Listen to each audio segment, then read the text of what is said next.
झारखंड सरकार आपके घर डिजी साथ लेकर आई है। अब पढ़ाई नहीं रुकेगी।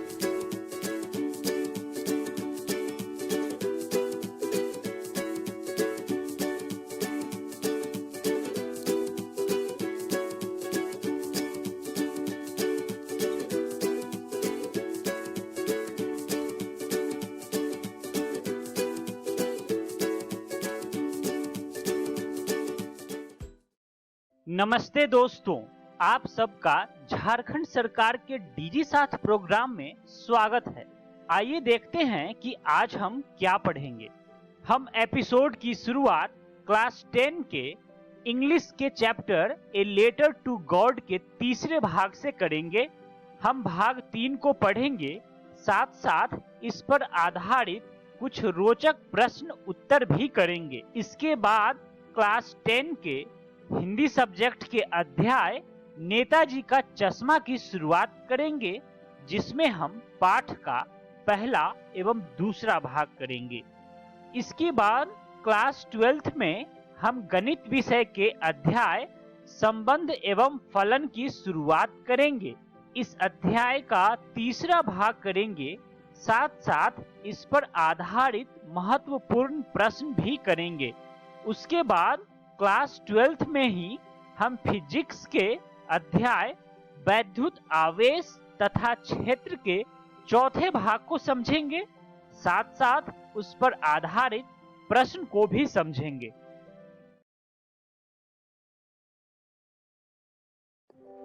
हेलो दोस्तों, कैसे हो? पिछली 2 वीडियोस में हमने आपकी क्लास 10th का इंग्लिश का पहला चैप्टर, जिसका नाम है अ लेटर टू गॉड, जो आपकी इंग्लिश की ही बुक फर्स्ट फ्लाइट का है, वो पढ़ा था।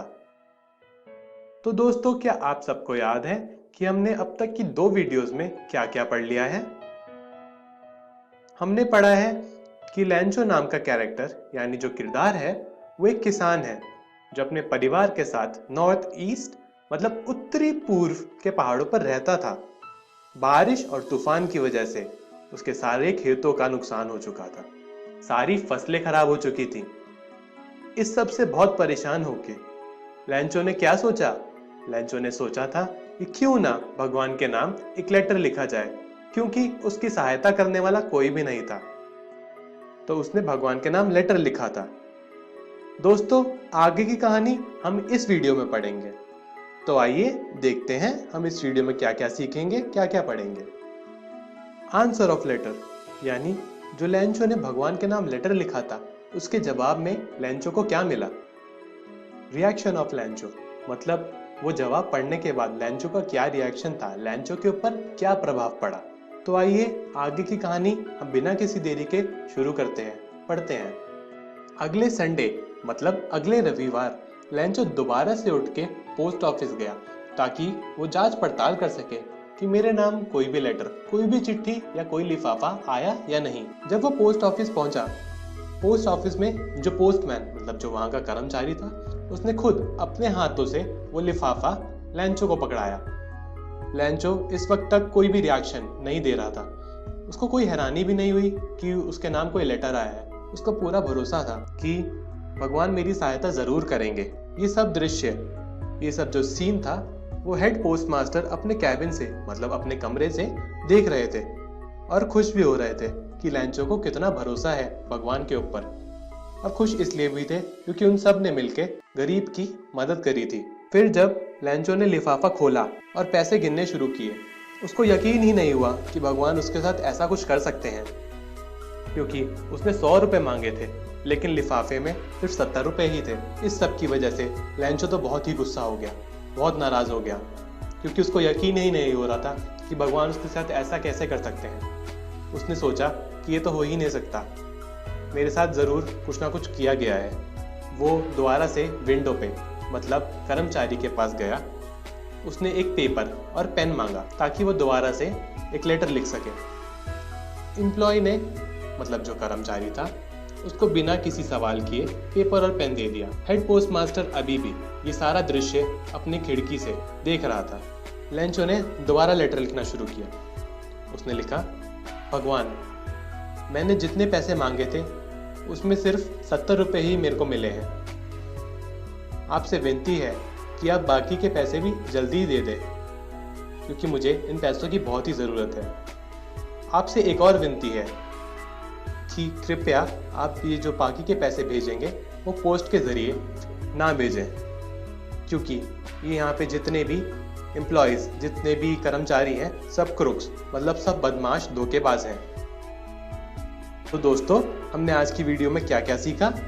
हमने सीखा आंसर ऑफ लेटर, मतलब लैंचो ने जो भगवान को लेटर लिखा था उसका जवाब उसको क्या मिला। और हमने सीखा रिएक्शन ऑफ लैंचो, मतलब उस लेटर को पढ़ने के बाद लैंचो का क्या रिएक्शन था। लैंचो का जो रिएक्शन था वो तो यही था कि वो बहुत ही नाराज हो गया था। दोस्तों, ये कहानी खत्म हो गई है। आप सभी घर जाके अपनी बुक फर्स्ट फ्लाइट से ये chapter a letter to God जरूर पढ़ें। अगली वीडियो में हम इस चैप्टर की कहानी से रिलेटेड क्वेश्चंस करेंगे। Thank you.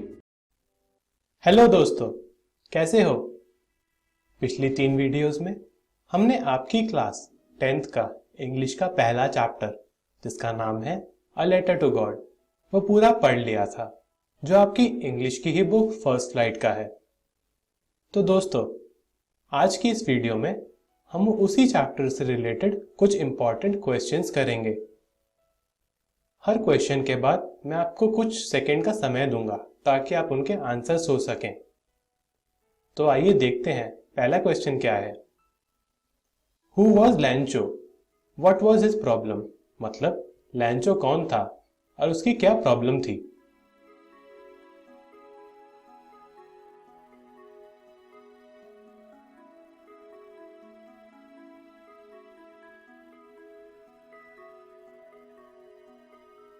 लैंचो was a farmer who cultivated corn in his field. लैंचो एक किसान था जो अपने खेतों में कॉर्न मतलब भुट्टे की खेती करता था। The crops he cultivated were destroyed by the thunderstorm. मतलब जो भी खेती उसने की थी वो सब खराब हो चुकी थी तूफान की वजह से। देखते हैं दोस्तों अगला क्वेश्चन क्या है। What was his only hope? मतलब लैंचो की एक ही उम्मीद क्या थी?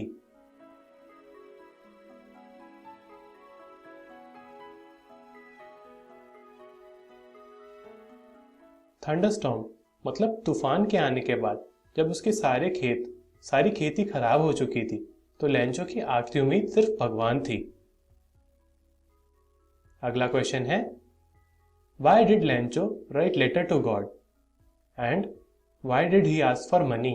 मतलब लैंचो ने भगवान के नाम चिट्ठी क्यों लिखी थी और उसने पैसे क्यों मांगे थे?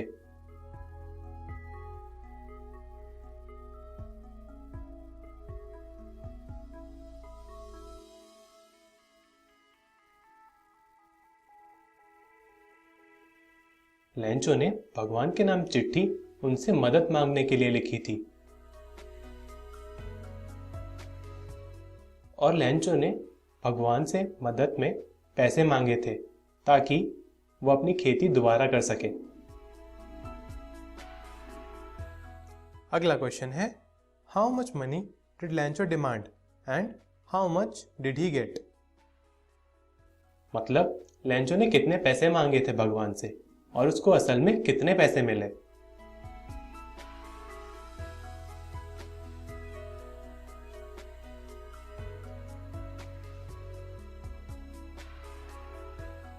Lancho asked God to help him with 100 pesos and he got only 70 pesos. मतलब लैंचो ने भगवान से 100 पैसोस मांगे थे और उसको सिर्फ 70 पैसोस ही मिल पाए थे। अगला क्वेश्चन है, When did Lancho receive the letter and what made him so angry? मतलब लैंचो को लेटर कब मिला था और उसको बहुत गुस्सा किस चीज के लिए आया था?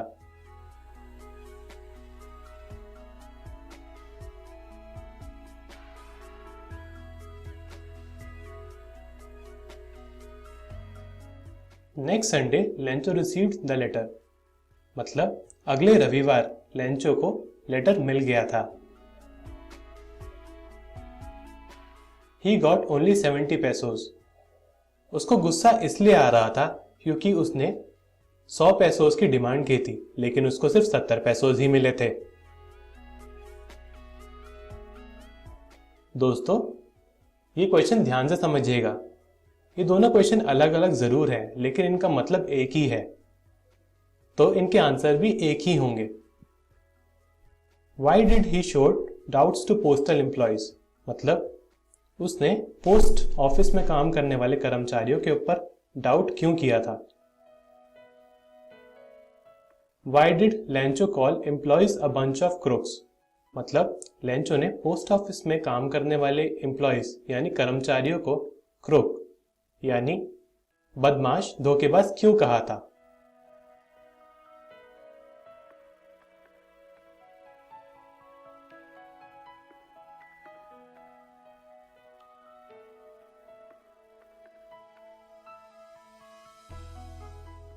He asked for 100 pesos, but he got only 70 pesos. उसने भगवान से 100 पैसोस की डिमांड की थी, लेकिन उसको सिर्फ 70 पैसोस ही मिले थे। तो उसको डाउट था कि बाकी के 30 पैसोस कर्मचारियों ने निकाल लिए हैं। His trust towards God, और ये सब उसके विश्वास की वजह से था कि भगवान ने 100 पैसोस ही भेजे होंगे, लेकिन इन कर्मचारियों ने बाकी के पैसोस निकाल लिए होंगे। अगला क्वेश्चन है, how did employees help Lencho? मतलब कर्मचारियों ने लेंचो की मदद कैसे की थी?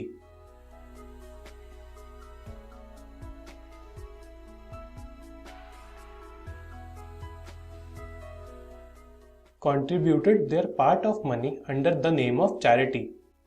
मतलब कर्मचारियों ने अपने हिस्से के कुछ कुछ पैसे दिए थे, चैरिटी मतलब दान पुण्य के लिए। अगला क्वेश्चन है, how did post master react to Lencho's letter? मतलब पोस्ट मास्टर ने लेंचो के लेटर के ऊपर क्या रिएक्शन दिया था?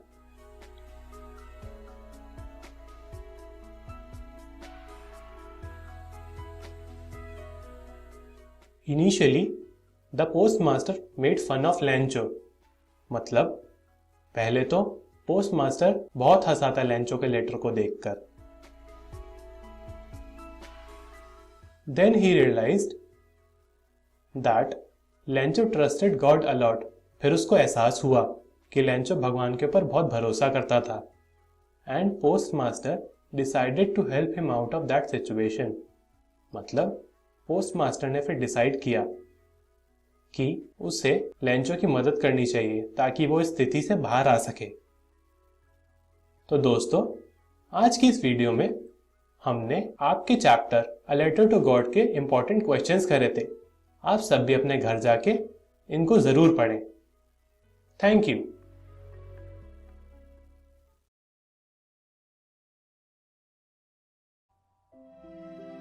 नमस्कार विद्यार्थियों, इस वीडियो में आपका बहुत बहुत स्वागत है।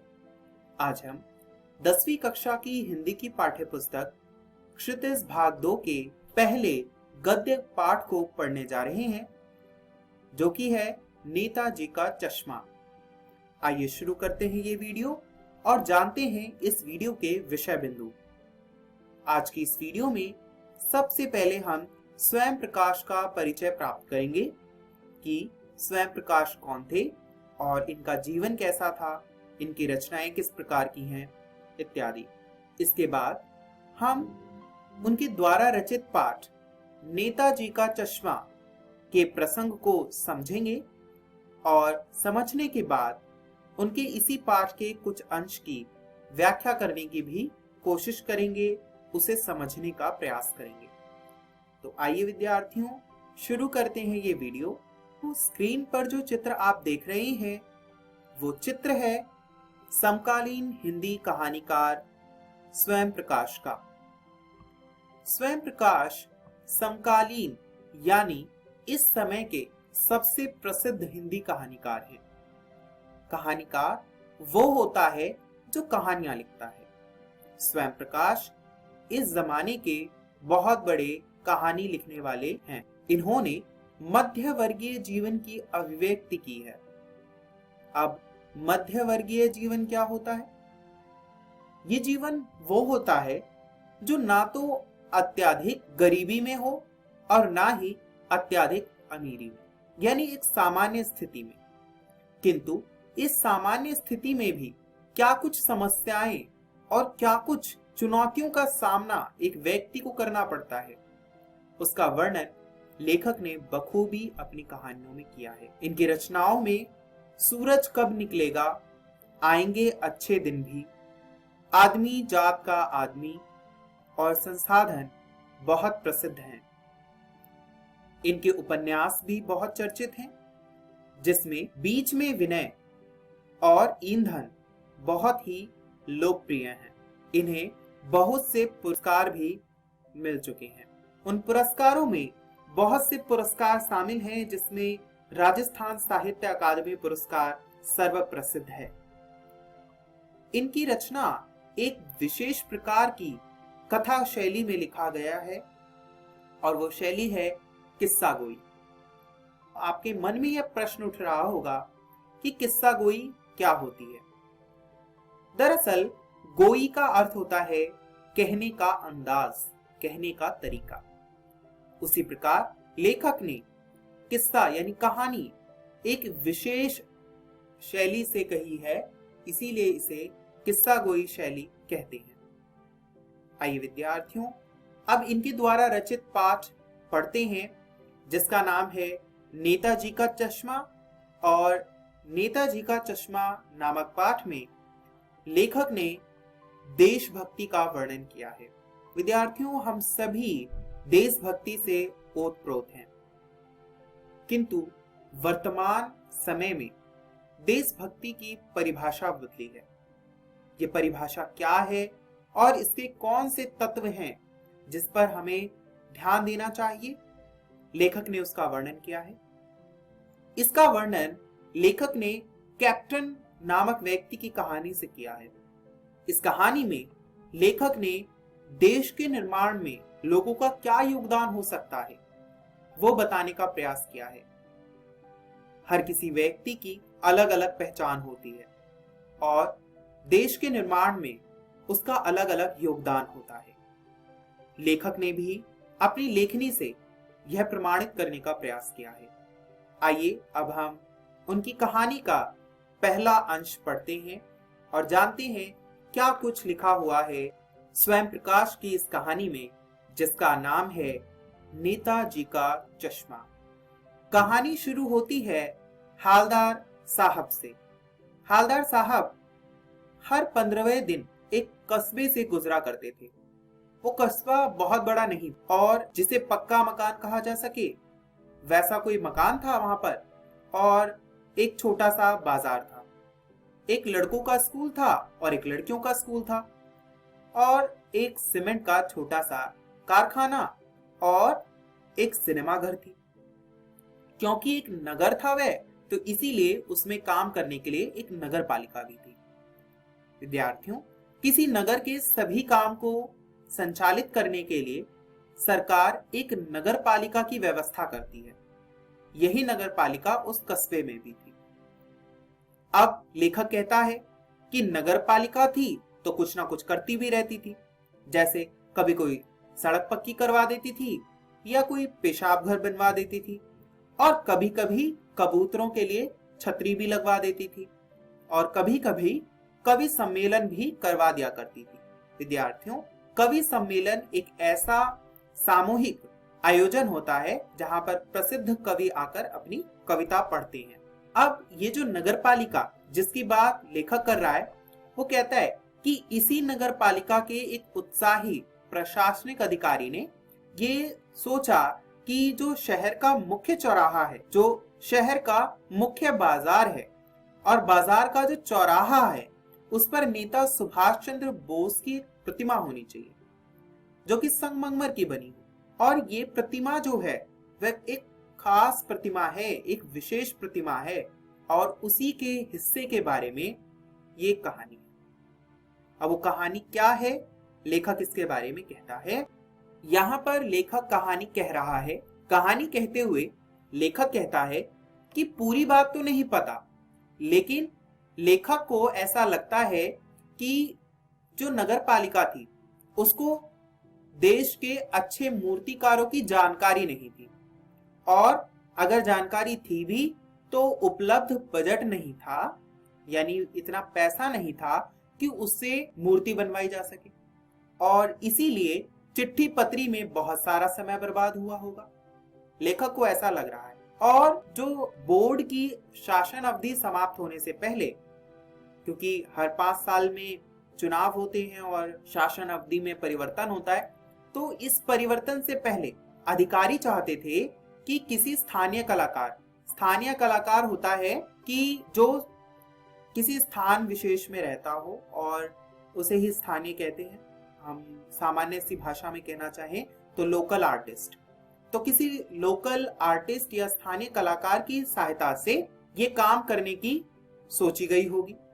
और अंत में जो हाई स्कूल था, जो कि पूरे कस्बे में एक था, उसी के ड्राइंग मास्टर को ये काम दे दिया गया होगा, और उन ड्राइंग मास्टर का नाम था मोतीलाल। तो मोतीलाल जी ने ये निश्चय किया कि वह 1 महीने में पूरी मूर्ति बनाकर स्थापित कर देंगे। तो इस प्रकार जो बोर्ड के प्रशासनिक अधिकारी हैं, उनकी जो बोर्ड के प्रशासनिक अधिकारी की जो इच्छा थी, उसको पूरा करने के लिए बहुत सा समय लगा होगा। और समय क्यों लगा होगा, उसमें क्या कुछ प्रक्रिया रही होंगी, इसकी कल्पना लेखक करता है और कहता है कि इतनी समस्याओं के बाद आखिरकार एक मूर्ति तैयार हो गई, जो कि अवक्ष थी। यानी विद्यार्थियों, आज के पाठ में इतना ही। आज के पाठ में हमने सीखा स्वयं प्रकाश कौन है, साथ ही हमने जाना कि नेताजी का चश्मा कहानी किस विषय पर आधारित है। मुझे आशा है विद्यार्थियों कि आपको इन प्रश्नों के उत्तर मिले होंगे। घर जाकर जब आप इस पाठ को पढ़ेंगे तो इन प्रश्नों के उत्तर लिखने का प्रयास कीजिएगा। साथ ही अगली वीडियो देखने के लिए शेष पाठ पढ़कर आएं, जिससे आपको अगली वीडियो देखने में सुविधा हो, अगला पाठ आपको समझ में आए। नमस्कार विद्यार्थियों, इस वीडियो में आपका बहुत बहुत स्वागत है। आइए आज हम नेताजी का चश्मा नामक पाठ का अगला अंश पढ़ते हैं। आज का ये वीडियो देखते हुए हम इन अध्ययन बिंदुओं को पूरा करेंगे। सबसे पहले हम पाठ का प्रसंग जानेंगे, यानी अब तक हम कितना पाठ पढ़ चुके हैं और इस वीडियो में क्या पढ़ने जा रहे हैं, इसके बारे में जानेंगे। और साथ ही पाठ की व्याख्या भी करेंगे, पाठ को समझेंगे भी। तो आइए शुरू करते हैं ये वीडियो। अब तक के पाठ में हमने जाना कि लेखक स्वयं प्रकाश कौन है। लेखक स्वयं प्रकाश द्वारा रचित नेताजी का चश्मा नामक कहानी एक ऐसी प्रतिमा पर आधारित है जो कि सुभाष चंद्र बोस जी की है। उस मूर्ति को बनाने में कितना समय लगा और किस प्रकार वह मूर्ति बनाई गई, इसका वर्णन लेखक अब तक कर चुका है। आज की इस वीडियो में हम नेताजी के चश्मे के बारे में पढ़ने वाले हैं।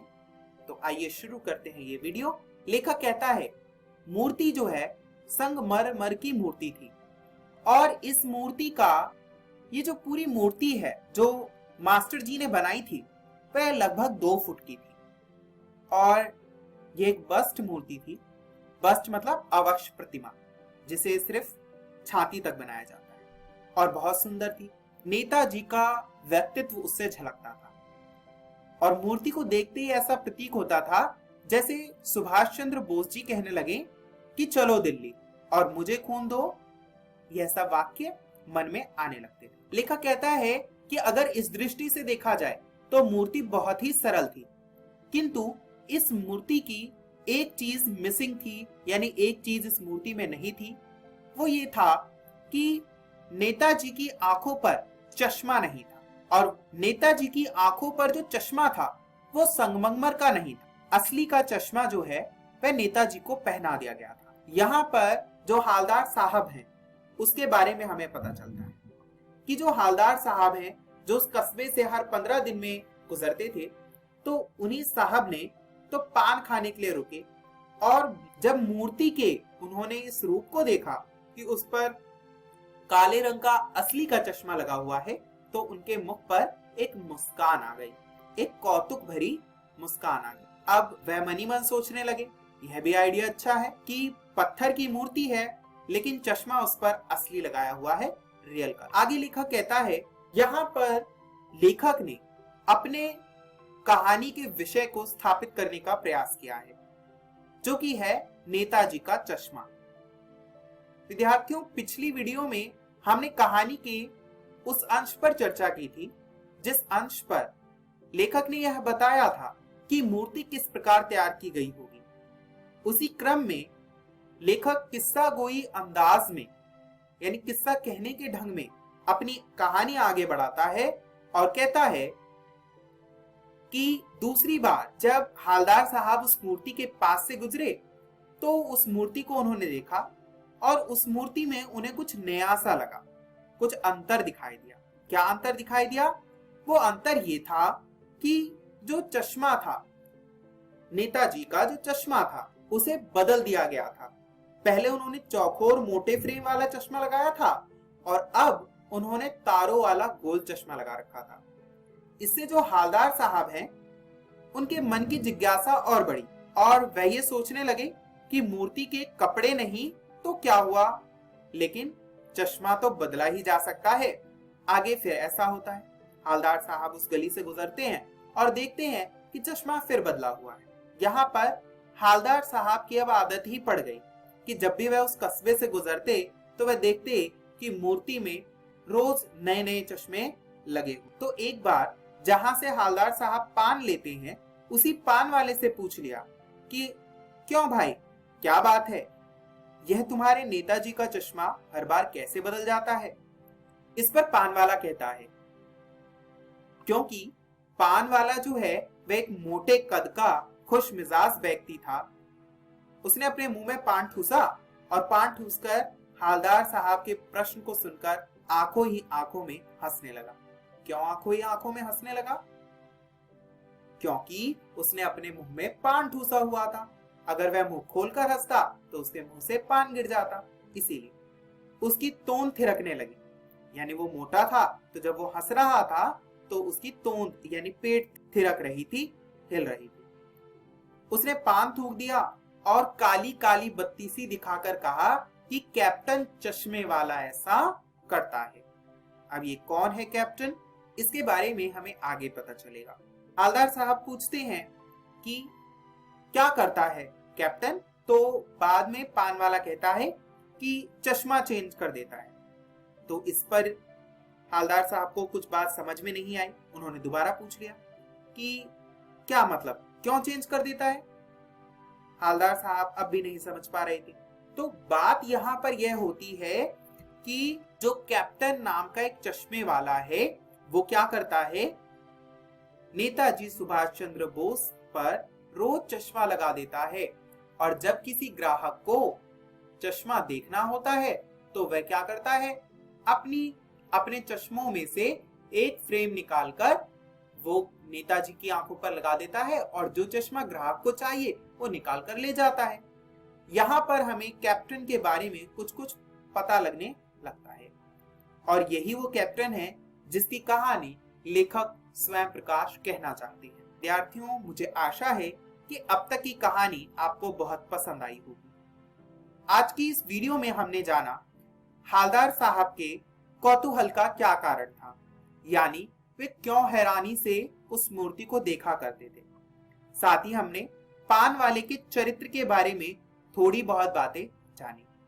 पान वाले के बारे में हम आगे और भी चीजें जानेंगे, पर उसके लिए आपको शेष पाठ पढ़कर आना होगा, जो कि आपकी हिंदी की पाठ्य पुस्तक क्षितिज भाग 2 में संकलित है। मुझे आशा है कि आज की वीडियो आपको पसंद आई होगी और घर जाकर आप इस पाठ को पढ़ेंगे। इस वीडियो को देखने के लिए बहुत बहुत धन्यवाद। नमस्कार दोस्तों, चलिए आज इस वीडियो में हम संबंध एवं फलन पढ़ेंगे। तो आज की वीडियो संबंध एवं फलन का पार्ट 3 है। चलिए देखते हैं पार्ट 3 में हम क्या पढ़ेंगे। फलनों का संयोजन तथा व्युत्क्रमणीय फलन। चलिए देखते हैं फलनों के संयोजन की परिभाषा क्या है। मान लीजिए कि f एक फलन है जो a से b पर परिभाषित है तथा g दूसरा फलन है जो b से c पर परिभाषित है। तब f और g का संयोजन GOF से निरूपित होता है तथा GOF a से c पर परिभाषित होता है। GOFX बराबर होता है G ब्रैकेट में fx for all x belongs to a, यानी प्रत्येक x जो कि a में है। तो इसका अर्थ ये है कि हमारे पास अगर दो फलन है f तथा g और f का प्रांत a है तथा सह प्रांत b है, इसी प्रकार g का प्रांत b है और सह प्रांत c है, तो दोनों का संयोजन GOF द्वारा निरूपित होता है, जिसमें GOF का प्रांत A होगा और सह प्रांत C होगा। चलिए इसको अच्छे से समझते हैं। ये मानते हैं हम कि एक समुच्चय A है जो कि फंक्शन f का प्रांत है। अब A के अंदर जितने भी अवयव हैं उसको हम x से डिनोट करेंगे। B फंक्शन f यानी फलन f का सहप्रांत है। तो इस प्रकार f एक फलन है जो a प्रांत से b सहप्रांत पर परिभाषित है। तो अगर a का अवयव x है तो b का अवयव fx होगा। अब दूसरा फंक्शन जो है g, वो किस प्रकार परिभाषित होगा? g हमारा b से c पर परिभाषित है, तो c मान लेते हैं एक और समुच्चय है। अब g फंक्शन जो b से c पर परिभाषित है वो किस प्रकार दिया जाएगा? g ब्रैकेट में fx। तो इसको हम कहते हैं GOF जो a से c पर परिभाषित होगा, यानी हमने b को बीच में से हटा दिया है। अब GOF का मान बराबर होता है g ब्रैकेट fx के, तो इसको कहते हैं f और g का संयोजन। तो आप देख पा रहे होंगे कि g फंक्शन का जो प्रांत है वो एक्चुअली में f फंक्शन यानी f फलन का सह प्रांत है। इन शॉर्ट हमें फॉर्मूला प्राप्त होता है GOF बराबर g ब्रैकेट में fx for all x belongs to a, यानी प्रत्येक x जो कि a में है। चलिए उदाहरण देखते हैं। उदाहरण है, मान लीजिए कि f 2, 3, 4, 5 से 3, 4, 5, 6 पर परिभाषित है और g 3, 4, 5, 6 से 7, 11, 15 पर परिभाषित है। ये दो फलन इस प्रकार हैं कि f2 बराबर है 3 के, f3 बराबर है 4 के, f4 बराबर है f5 के तथा ये बराबर है 5 के, यानी f4 और f5 दोनों का ही मान 5 है। g3 बराबर है g4 के तथा ये बराबर है 7 के, यानी g3 और g4 दोनों का मान 7 है तथा g5 और g6 का मान 11 है। तो हमें GOF ज्ञात करना है। तो GOF निकालने के लिए हम क्या करेंगे? पहले देखते हैं फंक्शन क्या क्या है, यानी फलन क्या क्या है। f हमारा फलन है जिसका प्रांत है 2, 3, 4, 5 तथा सह प्रांत है 3, 4, 5, 6।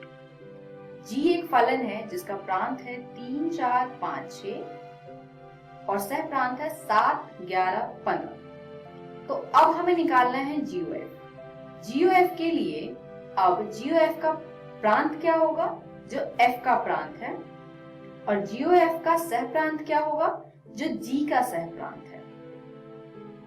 यानी GOF जो है वो 2, 3, 4, 5 से 7, 11, 15 पर परिभाषित होगा। इस प्रकार आप देख पा रहे हैं कि प्रांत और सह प्रांत में इनके क्या रिलेशन है, क्या संबंध है। हम क्या करते हैं, f के सह प्रांत को और g के प्रांत को बीच में से हटा देते हैं और इस प्रकार हमें GOF का प्रांत तथा सह प्रांत प्राप्त होता है। चलिए अब मान निकालते हैं। दिए हुए वैल्यूज को यहाँ पर लिखते हैं। f हमें दिया हुआ है, g दिया हुआ है तथा ये सारे मान हमें प्रश्न में दिए हुए हैं। अब हमें निकालना है GOF। तो देखते हैं GOF 2 पर क्या होगा। GOF ब्रैकेट 2 हमने लिखा है, तो ये बराबर होगा संयोजन की परिभाषा से G ब्रैकेट में F2। अब यहाँ पर F2 का मान हमें प्रश्न में दिया हुआ है। F2 का मान क्या है? F2 का मान है 3। तो हम क्या करेंगे, हम इस F2 को 3 से रिप्लेस करेंगे, तो ये हो जाएगा G ब्रैकेट में 3। अब देखिए G3 का मान क्या है, तो G3 का मान है 7। तो G3 बराबर हो जाएगा 7 के। तो इस प्रकार हमें GOF 2 मिल गया है 7 के बराबर। चलिए अगला मान निकालते हैं GOF 3 का। तो GOF 3 किसके बराबर होगा? फिर से हम संयोजन की परिभाषा से ये हो जाएगा G ब्रैकेट में F ब्रैकेट 3 ब्रैकेट क्लोज, यानी ये होगा हमारा G ब्रैकेट में F3। अब आप फिर से देखिए F3 का मान क्या है? F3 का मान है 4। तो हम यहाँ पर F3 की जगह पर 4 को प्रतिस्थापित करेंगे, ये आ जाएगा हमारा G ब्रैकेट में 4। अब हम क्या करेंगे, हम G4 का मान देखते हैं कहाँ पर है। तो G4 का मान है 7, यानी कि GOF 3 भी हमारा 7 के बराबर आ गया। चलिए अब हम क्या करेंगे, अब अगला मान निकालेंगे 4 पर, यानी GOF 4। तो GOF 4 बराबर हो जाएगा G ब्रैकेट में F4। तो वहां फिर से F4 का मान रखेंगे यहाँ पर। F4 का मान क्या है? 5, यानी ये हो जाएगा G5। अब हम G5 का मान रखेंगे। तो G5 का मान क्या है? G5 का मान है 11, यानी ये बराबर हो जाएगा 11 के। अब बचा हमारा आखिरी अवयव यानी कि 5। तो अब हम निकालेंगे GOF 5, जो बराबर होगा G ब्रैकेट में F5। अब हम F5 का मान देखते हैं। F5 का मान है 5, तो वो हमने यहाँ पे रखा है G ब्रैकेट में 5 तथा G5 का मान है 11। तो इस प्रकार हमने GOF के सारे मान याद कर लिए हैं। GOF 2 पर, 3 पर, 4 पर तथा 5 पर। इस वीडियो में हमने सीखा फलनों का संयोजन, यानी कि GOF बराबर होता है G ब्रैकेट में Fx। अगली वीडियो में हम पढ़ेंगे व्युत्क्रमणीय फलन। धन्यवाद।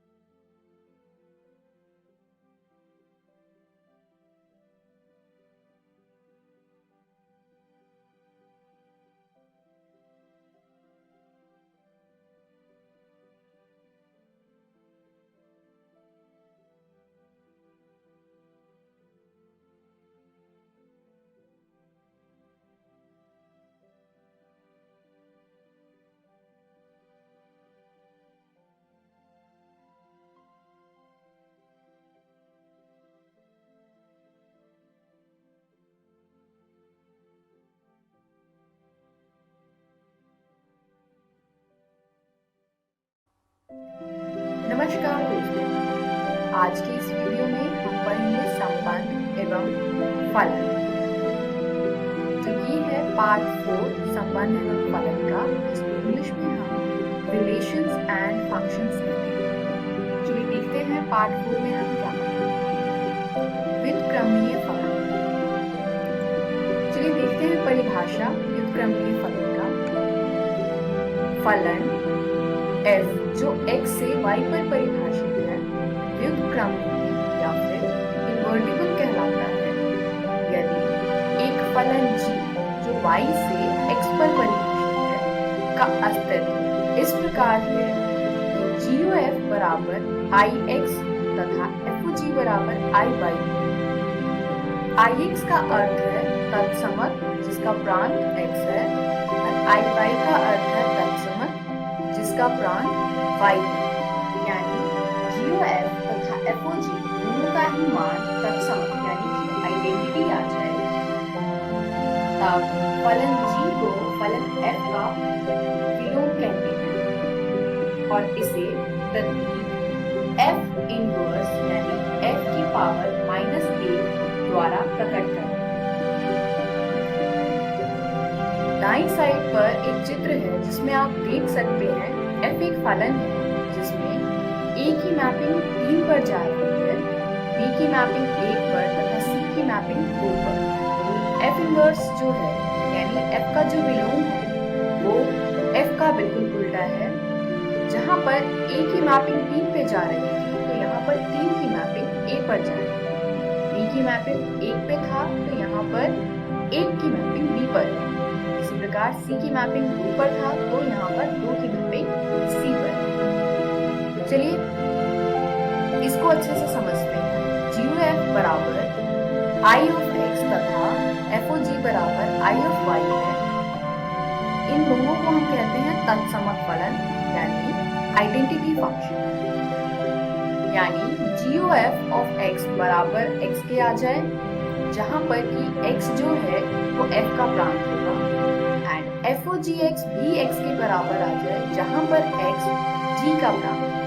तो ऐसे में हम इसको कहते हैं कि GOF बराबर आ गया है तत्समक फलन के एंड FOG बराबर आ गया है तत्समक फलन के। चलिए उदाहरण देखते हैं। मान लीजिए कि f n प्रांत से y सह प्रांत हो जाता है और fx बराबर 4x जमा 3 द्वारा परिभाषित एक फलन है जहाँ कैपिटल Y बराबर है small y belongs to n। मतलब कि जो ये स्मॉल y है वो एक प्राकृतिक संख्या है जहाँ पे y को हम 4x जमा 3 के रूप में लिखेंगे और x भी एक प्राकृतिक संख्या है। सिद्ध कीजिए कि f व्युत्क्रमणीय है, साथ ही प्रतिलोम फलन भी ज्ञात कीजिए। चलिए हल देखते हैं। माना y belongs to capital Y है। y की परिभाषा द्वारा प्रांत n के किसी अवयव x के लिए y बराबर हो जाएगा 4x जमा 3 जो हमें प्रश्न में दिया है। अब अगर हम इसको हल करें तो 4x जमा 3 बराबर है y और आगे होगा ये 4x बराबर y घटा 3 यानी कि x बराबर होगा y घटा 3 बटे में 4। अब आप देख सकते हैं कि हमने पूरे इक्वेशन को यानी समीकरण को y के टर्म में लिख दिया है, यानी हमने यहाँ से x का मान लिखा। आपको भी हर प्रश्न में यही करना है। y बराबर जो भी टर्म है x में वहाँ पे हमें x का मान ज्ञात करना है और पूरे समीकरण को y की टर्म में लिखना है। यानी x को एक साइड रखेंगे और बाकी सभी संख्या को दूसरी side.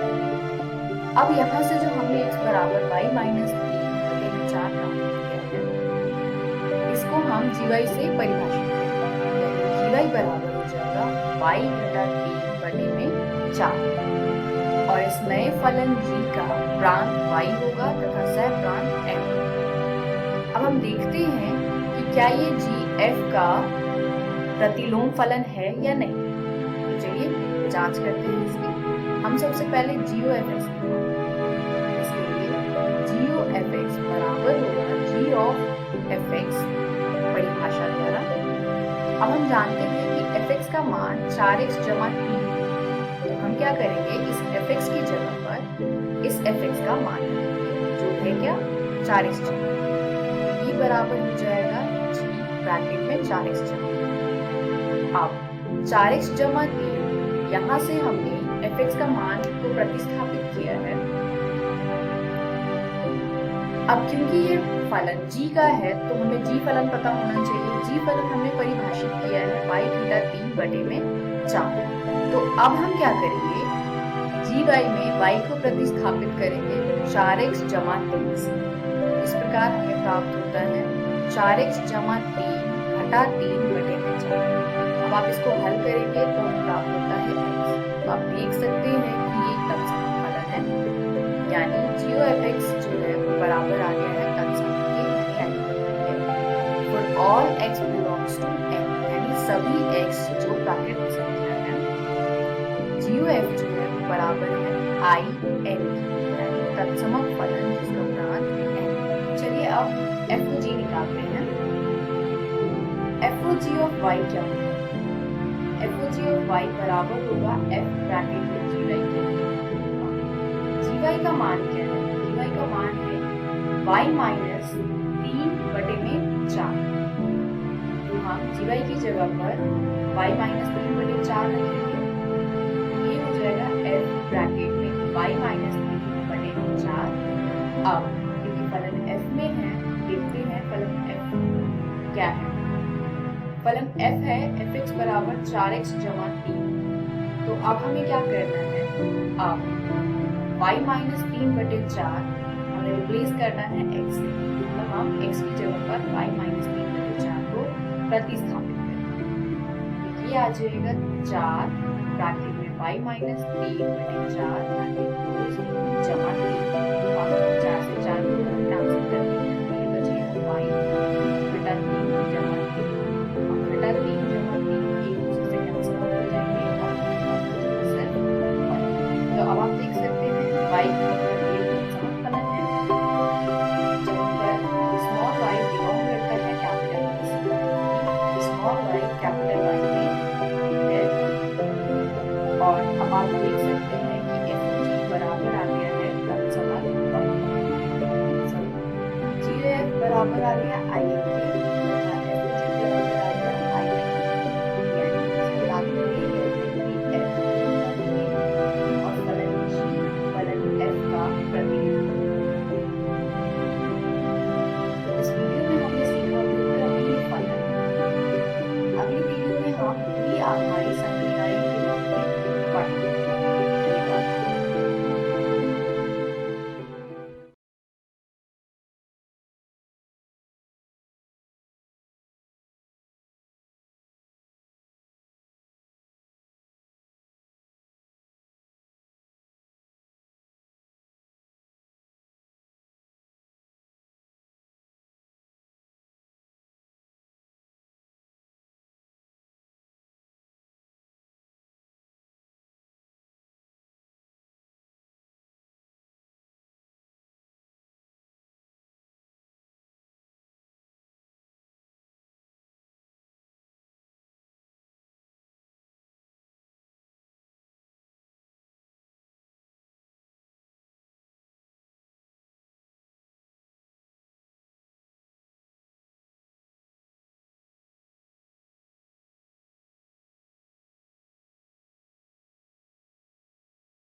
Hello friends, welcome to this physics video lecture. Friends, अभी तक हम चैप्टर 1 वैद्युत आवेश तथा क्षेत्र के 3 भागों को पढ़ चुके हैं। आज हम इसका चौथा भाग समझेंगे और इस चौथे पार्ट में हम जो विषय समझेंगे वो है वैद्युत क्षेत्र तथा वैद्युत क्षेत्र रेखाएं। दोस्तों, हमने हमारे पिछले वीडियो में कूलॉम नियम को समझा था, जिससे हम किन्हीं दो आवेशों के बीच लगने वाले बल को माप सकते हैं। अब जैसे यहाँ आवेश Q दूसरे आवेश Q पर बल लगा रहा है, जिसकी वैल्यू है 1/4 pi epsilon not Q1 Q2 बटे R की घात 2।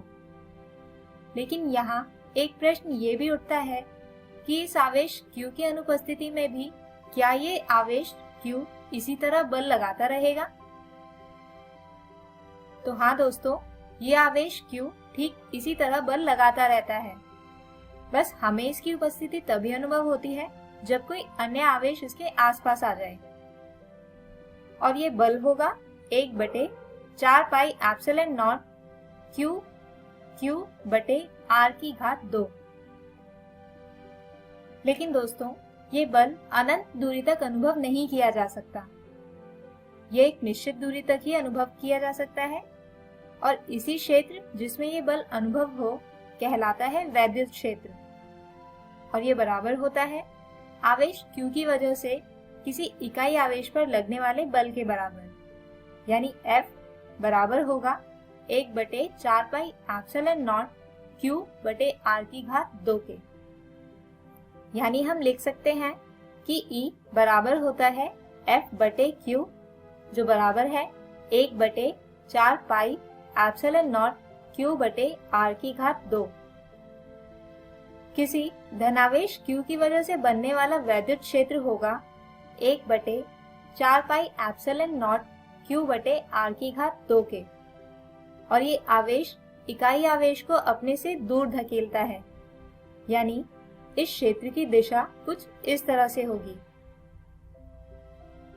वहीं किसी ऋणात्मक आवेश Q की वजह से बनने वाला वैद्युत क्षेत्र होगा ऋणात्मक 1/4 पाई एप्सिलॉन नॉट Q/r², और यहाँ ये ऋणात्मक चिन्ह दर्शाता है आवेश की वजह से इकाई आवेश पर लगने वाले खिंचाव को, यानी अब क्षेत्र की दिशा पहले के विपरीत यानी कुछ इस तरह से होगी। इसके अलावा दोस्तों वैद्युत क्षेत्र की इकाई होती है न्यूटन प्रति कूलाम। आइए अब बात करते हैं अलग अलग आकार वाले आवेशित वस्तुओं की वजह से बनने वाले वैद्युत क्षेत्र की।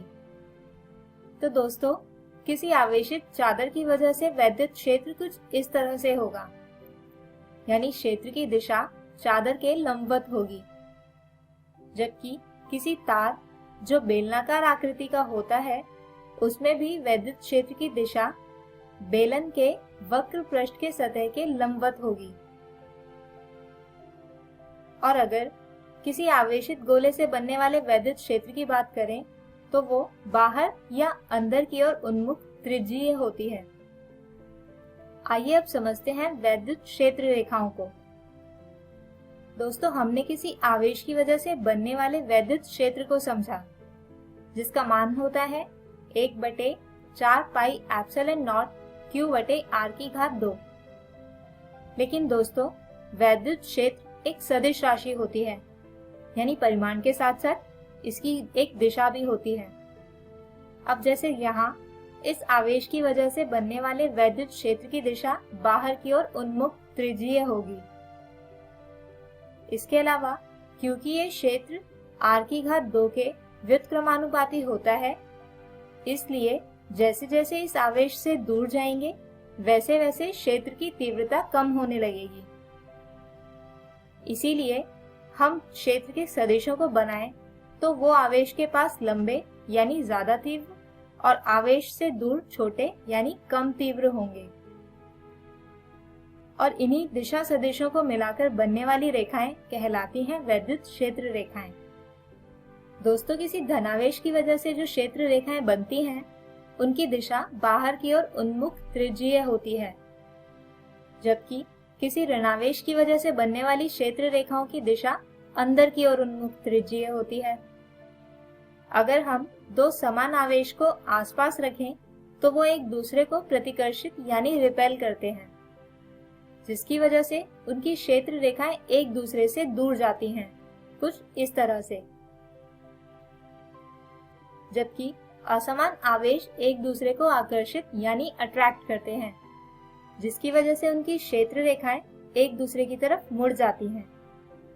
तो फ्रेंड्स, इसके अलावा वैद्युत क्षेत्र रेखाओं के कुछ गुण भी होते हैं जो कुछ इस तरह से हैं। ये वैद्युत क्षेत्र रेखाएं धनावेश से प्रारंभ कर ऋणावेश पर समाप्त होती हैं। इसके अतिरिक्त ये रेखाएं कभी नहीं टूटती, दो रेखाएं एक दूसरे को कभी नहीं काटती, और अंत में विद्युत क्षेत्र रेखाएं बंद लूप नहीं बनाती। तो हम उम्मीद करते हैं कि आज के वीडियो के टॉपिक्स आपको समझ आए होंगे। आइए आज के इन्हीं टॉपिक्स पर बेस्ड एक उदाहरण समझते हैं।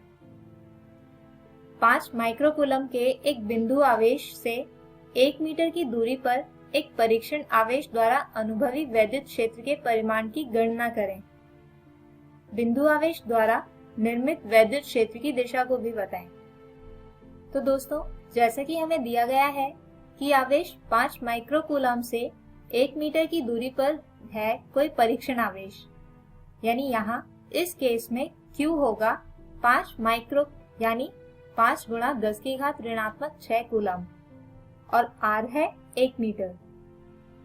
अब जैसा कि हम जानते हैं किसी वैद्युत क्षेत्र का परिमाण मापने का फॉर्मूला होता है E बराबर 1/4 पाई एप्सिलॉन नॉट Q/r⁴ तो यहाँ पर Q और R का मान रखने और सॉल्व करने पर E आता है 45,000 न्यूटन।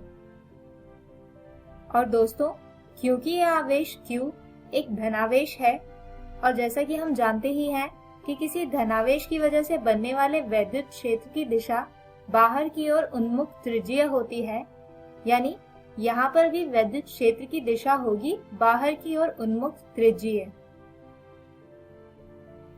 तो फ्रेंड्स, हमारे आज के इस वीडियो में हमने समझा वैद्युत क्षेत्र और वैद्युत क्षेत्र रेखाओं को, जिसमें हमने देखा कि किसी धनावेश की वजह से क्षेत्र रेखाओं की दिशा बाहर की ओर उन्मुख त्रिज्यीय होती है, जबकि किसी ऋणावेश की वजह से दिशा होती है अंदर की ओर उन्मुख त्रिज्यीय।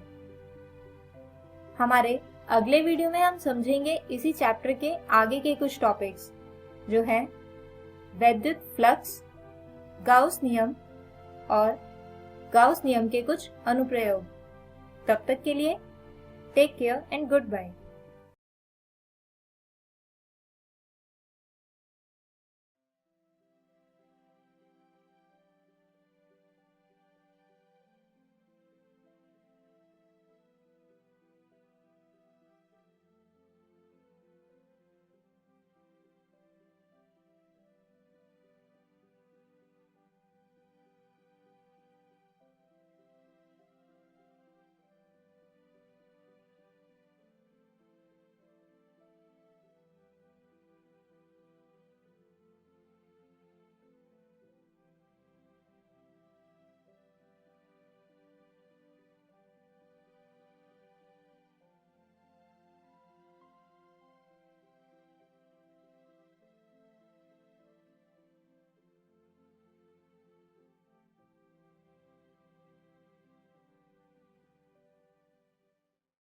नमस्ते दोस्तों, डीजी साथ के आज के एपिसोड में आशा करता हूं कि आपको बहुत कुछ सीखने को मिला होगा। आइए देखते हैं कि आज हमने क्या पढ़ा। क्लास 10th में इंग्लिश सब्जेक्ट के chapter a letter to God chapter को पढ़ा। क्लास 10th में हिंदी सब्जेक्ट के चैप्टर नेताजी का चश्मा के भाग 1 एवं 2 को पढ़ा। इसके बाद क्लास 12th में मैथ सब्जेक्ट के चैप्टर संबंध एवं फलन के भाग 3 को पढ़ा और उसके बाद क्लास 12th में फिजिक्स सब्जेक्ट के चैप्टर वैद्युत आवेश एवं क्षेत्र के भाग 4 को पढ़ा। आइए देखते हैं कि हम कल क्या पढ़ेंगे। दोस्तों, कल हम गणित का पाठ का शुरुआत करेंगे और सबसे पहले क्लास 10th में चैप्टर वास्तविक संख्याएं को पढ़ेंगे।